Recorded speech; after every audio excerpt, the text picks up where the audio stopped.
গাজীপুরের শ্রীপুরে স্ট্রবেরি চাষ করে অভাবনীয় সাফল্য পেয়েছেন আইনজীবী দম্পতি আমির হোসেন। পেশায় আইনজীবী হয়েও শখের বশে বাবার কৃষিকাজে সম্মাননা জানিয়ে 6 বিঘা জমিতে স্ট্রবেরি চাষ করেন তিনি। তাদের এই প্রচেষ্টায় শ্রীপুর অঞ্চলে এখন স্ট্রবেরি চাষ অত্যন্ত জনপ্রিয় হয়ে উঠেছে।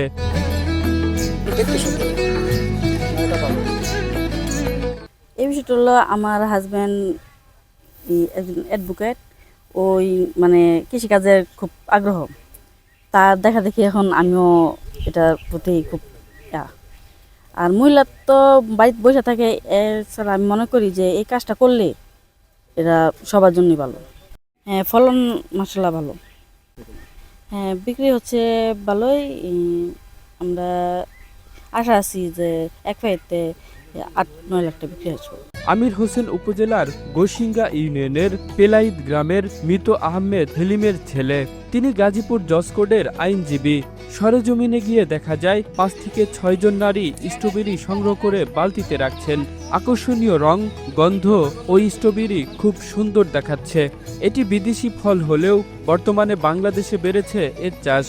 আমি আসছি হলো জনবাজার থেকে, জানতে পারছি যে এখানে নিজের হাতে তুলে স্ট্রবেরি মানে দেশি ফরমালিন মুক্ত যেটা, এটা আমি নিজের হাতে তুলে নিতে পারতেছি। এটা দেখার জন্য আর নেওয়ার জন্য আমি ছুটে আসছি এতটুকু দূর থেকে।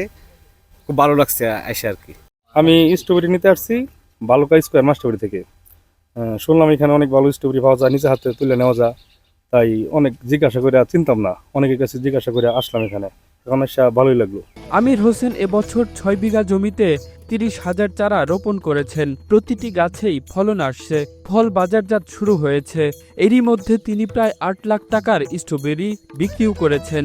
আমি মূলত গাজীপুর বারে আইন পেশায় নিয়োজিত আছি। থাকার পরেও এই স্ট্রবেরি বাগানটা কেন করলাম সেটা হচ্ছে যে আমি জানি যে এটা একটা উচ্চ মূল্যের ফল। এটা খুবই লাভজনক একটা ফসল। এই জন্য প্রথমে বিগত 5 বছর পূর্বে জয়দেবপুর থেকে মাত্র 500 চারা কিনে নিয়ে আসছিলাম। তো ওইখান থেকে শুরু আর কি। তো পর্যায়ক্রমে আস্তে আস্তে উন্নতি করতে করতে এই পর্যায়ে এখন আমার বাগানে মোট 30,000-এর মতো গাছ আছে। যেটা চারা মূল্যই বর্তমানে যে চারা 30,000, এটার মূল্যই হবে 40 টাকা করে, হলেও 12 লাখ টাকা প্রায়। কিন্তু এই চারাগুলো আমি নিজে তৈরি করে নিয়েছি কিছু, আর কিছু বাইরে থেকে নিয়ে আসছি। এখানে মূলত 5টা জাত আছে। এলো থাইল্যান্ড, উইন্টার ডাউন, ফেস্টিভ্যাল, তারপর এলো বাড়ি 3, আরেকটা জাত আছে এলো আপনার এলো উইন্টার স্টার বলে ওইটা আর কি। এই 5টা জাত আছে। শ্রীপুর উপজেলা কৃষি কর্মকর্তা সুমাইয়া সুলতানা বলেন, স্ট্রবেরি উচ্চ ফলনশীল একটি ফসল। এটি সুমিষ্ট হওয়ায় এর বাজার মূল্য অনেক বেশি। ফলন যাতে ভালো হয়, আমরা মাঠ পর্যায়ে কৃষকদের খোঁজ খবর নিচ্ছি এবং তাদের সার্বিকভাবে সহায়তা করে যাচ্ছি। শ্রীপুর উপজেলাতে 4 হেক্টর জমিতে স্ট্রবেরির চাষ হয়েছে। উইন্টার ডন সেনসেশন এই ভ্যারাইটি দুটির চাষ করা হয়েছে। এই ভ্যারাইটি দুটি বাংলাদেশের চাষের জন্য অত্যন্ত উপযোগী। আবহাওয়ার সাথে উপযোগী হওয়ার কারণে এবছর স্ট্রবেরি আবাদ করে ভালো ফলন পেয়েছে। উচ্চ মূল্যের ফসল এই স্ট্রবেরি এবং অত্যন্ত সুমিষ্ট হওয়ায় এর বাজার মূল্য অনেক বেশি। কৃষি সম্প্রসারণ অধিদপ্তর শ্রীপুরের পক্ষ থেকে আমরা কৃষকদেরকে পরামর্শ দিয়ে যাচ্ছি যাতে পোকামাকড়, রোগবালাইয়ের আক্রমণ থেকে স্ট্রবেরি চাষ রক্ষা করতে পারে এবং ভালো ফলন পেতে পারে। সেই বিষয়ে আমরা সার্বক্ষণিক তাকে সহযোগিতা প্রদান করে যাচ্ছি। আমির হোসেনের স্ত্রী পপি আক্তার হাসি মুখে জানালেন, কৃষিতে তাদের সফলতার কথা। তার স্বামী মূল উদ্যোক্তা হলেও তিনি স্বামীকে কাজে সবসময় সহায়তা করেন।